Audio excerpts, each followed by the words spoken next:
Okay, I took these out of the oven, and I'm going to take the breasts, and I'm actually going to put them in a warming oven, back into the oven to just continue to kind of carry over just a little bit. I can take those thighs and I can remove them because I can put these thighs back into the sauce when I start to do the pan sauce for the chasseur. Now what you'll see at the bottom here is you'll see a little bit of residual oil from the saute, but you'll also see some of the juice from the chicken that's kind of escaped from the cooking of the chicken. And so we take that and we kind of brown it just a little bit on the bottom of the pan. That is actually going to stick, okay? And then we're going to add some of our condiments here. We're going to add some onions. And again, at this point, you can let them caramelize just slightly. You don't necessarily have to sweat them, especially if they're onions.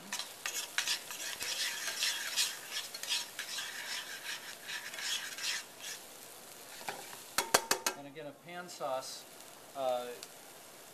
in a restaurant is going to be done really quickly. Once the pieces of meat are done, the pan sauce is usually done immediately, and that's where mise en place is essential to have everything ready and set so that when you start the pan sauce, you can finish it rather quickly. I'm going to add my mushrooms. And the mushrooms sometimes will generally soak up a lot of that oil. So again, if you don't have enough oil in the pan, sometimes what chefs will do is they'll take a little bit of pat of butter and they'll get those mushrooms to saute.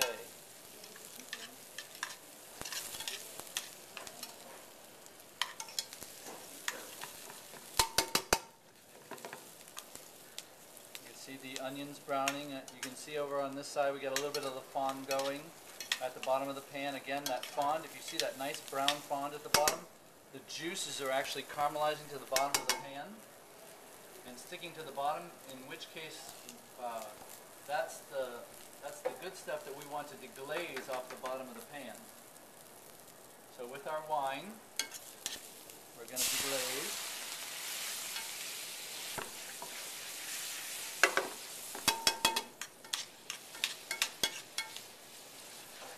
And continue to cook those mushrooms.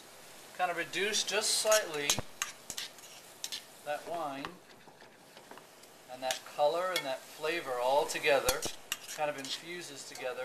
The wine also adds a little bit of acidity, which in a sauce you kind of want different layers on the tongue to hit different spots. And so when you have combinations of wine, acid, and then stalks, and then of course mushrooms with their natural MSG, it's going to make a beautiful sauce. So I deglaze again. And I'll reduce just a little bit. And at this point what I'm going to do is I'm going to add the more exercised pieces of meat to my pan sauce. That flour also that was stuck to the bottom of the pan will kind of pull itself up off the bottom and start to thicken the sauce too as well. Again, we got some nice browning on those pieces of chicken. And I want to turn the chicken. This is kind of like the point where we're kind of braising the meat.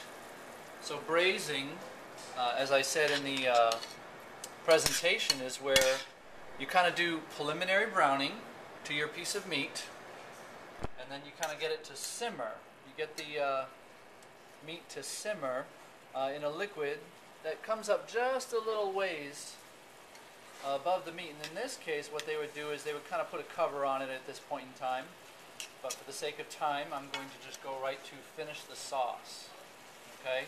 So I've got my acidity. At this point, I'm going to add my tomatoes.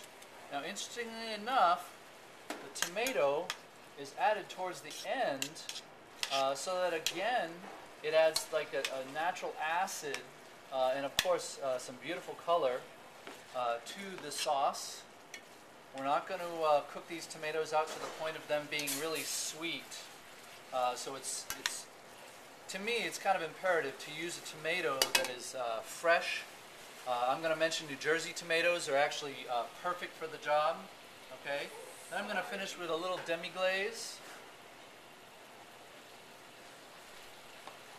And that, of course, is going to help thicken the sauce and add some what we call nappe. Again, during the presentation, you want that sauce to be nappe. You want it to kind of glaze the finished product.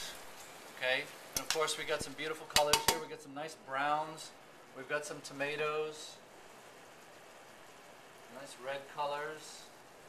What I'm going to do is I'm going to reintroduce the chicken breast. I'm going to pull it out of the warming oven. I'm going to reintroduce the chicken breast. Now, when you're doing the chicken breast, you want to just finish it. And you see those juices that I'm also going to take out.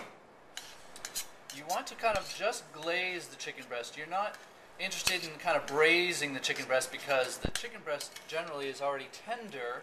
That's why a dry heating method is good for that chicken breast, okay?